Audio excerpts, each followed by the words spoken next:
So my name is Niv Kagan. I'm from Surfsight. I run the product and marketing. You can find us at C5 right down the hall. And this afternoon, we're going to be talking about privacy concerns with regards to distracted driving and in-cabin recordings. And the reason we want to talk about distracted driving and in-cabin recordings is because, as you know, a lot of accidents can be avoided by having active systems for distracted driving.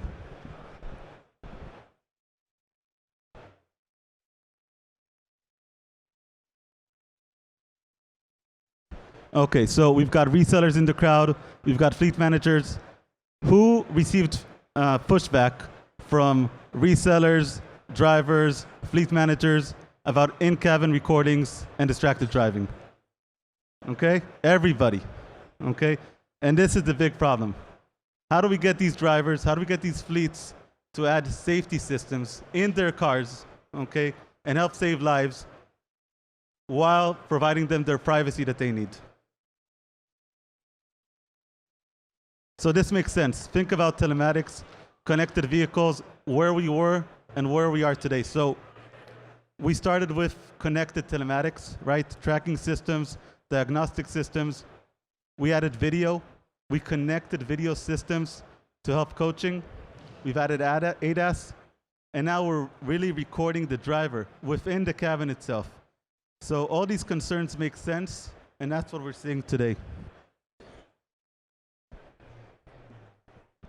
So we know that distracted driver can dramatically improve what's happening in the fleet and save lives. You've seen this today. And over time, with active systems, this becomes more and more clear. So a little bit about the difference between active and passive systems. Some of these distracted driving systems, what they do is they'll recognize the distracted driver in the cloud. That's great for coaching, but that doesn't stop the accident. You want to be able to stop the accident when it happens.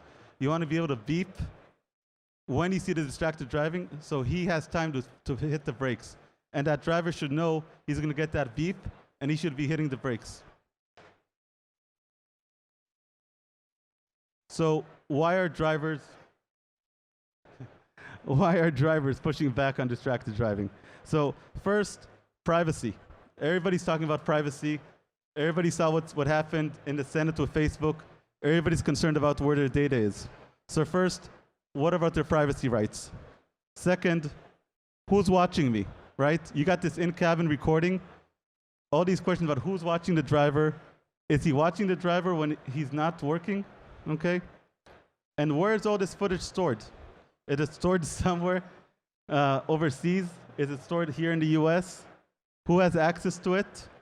And what can the driver do about it? Does he have any control about the data? Does the fleet manager have any control?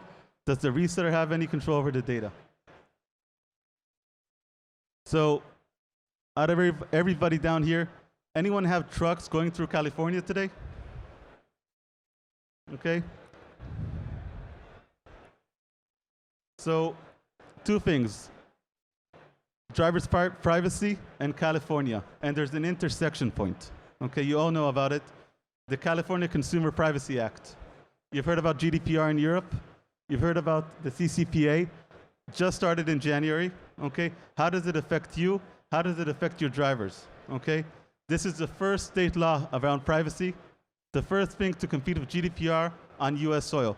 And it's just getting started. It's going to get much, much worse. Okay, so you should all be aware of what this means for you, for your drivers, for you as a reseller. Okay, I'm not going to go into the whole thing. I'm just going to talk about distracted driver, but this has big implications. Okay, so what's the idea behind CCPA, GDPR, all these privacy laws? What's behind them? Okay, what personal data can be collected? That's the first thing. Okay, the second thing is why is it being collected? Why am I collecting this data? Am I collecting it to upload it to YouTube for my kids? Am I collecting it to improve driver behavior? You need to make those things clear, and you need to get consent. What personal data is disclosed? And lastly, any video or any data that's collected, the driver, the fleet manager, can ask for that data to be deleted. Now, keep in mind, if there is legal litigation, if there was an accident, and someone is asking you to delete that data, while they are within their rights, you should probably consult a lawyer at that point, okay? Because they do have the right to ask you to delete the data, but if there's legal litigation, they should not be doing this. So this is the big question. So you got, on one hand, you want to save lives, you want to improve driver behavior, and then you've got privacy concerns, okay? So what should we do? How do we overcome these issues? So what we decided to do at Surfsight, we decided to turn the ball over, okay?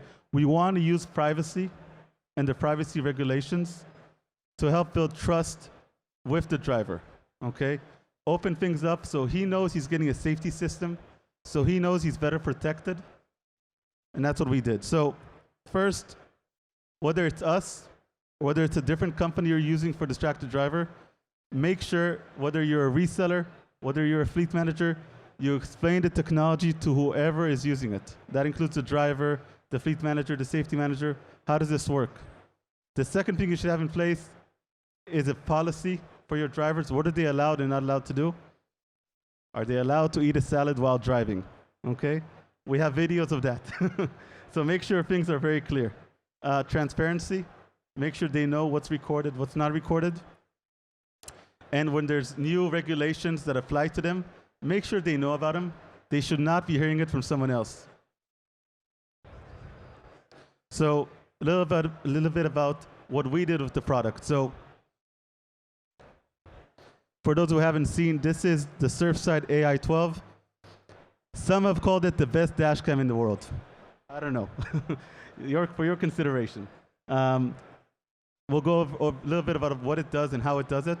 But we built this with privacy in mind, within the camera itself, and within the cloud service. So what did we do?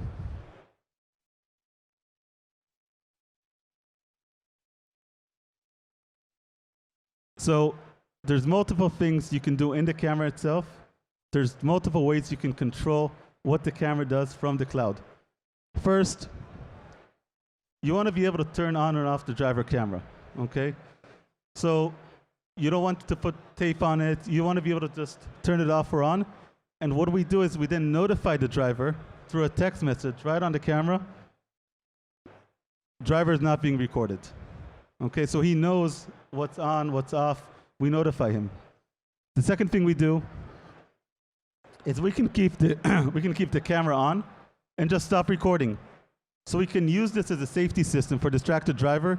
He's going to get those beeps. Okay, he's going to hit the brakes. He's going to avoid accidents, but he's not going to be recorded. So you're not going to be able to better coach him, okay? But you are providing him a safety system, which is very important. The third thing, okay? When the recordings are off, we also let him know. Okay, so when the camera's off, we let him know. When the recordings are off, we let him know.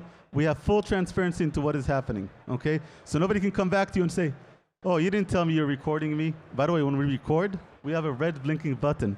So he knows it's recording. Everything is very, very transparent. Next question. What happens if I want to watch him live? So I don't know if you know this. This camera transmits live video with less than half a second delay. Okay, so you're watching FaceTime quality live video over the cloud with that camera. But then the driver wants to know, who's watching me? Okay, am I being watched? So when somebody's connecting and watching live video, we have a notification right there on the screen for the driver, he's being watched. Now, if your driver doesn't want distracted driver, he doesn't want recordings, he doesn't want events, he just wants a front-facing camera, you can turn the distracted driving off as well. It's included in the same price, but you could turn it off. Last but not least, audio alerts, on and off. You can turn those on and off as well if you need to. So all in all, there's a lot of privacy coming in. There's a lot of concerns. Things you have to keep in mind are being transparent and providing all these options to your drivers and your fleets. We're down at Hall C5. If you have any more questions. You good? All right, does anyone have any questions for Niv from Surfsight? No? We're good? All right, well, thank you for attending this session. Like he said, they do have a booth, Surfsight, so feel free to go and visit them if you have questions this afternoon or tomorrow, and enjoy the rest of Connect 2020.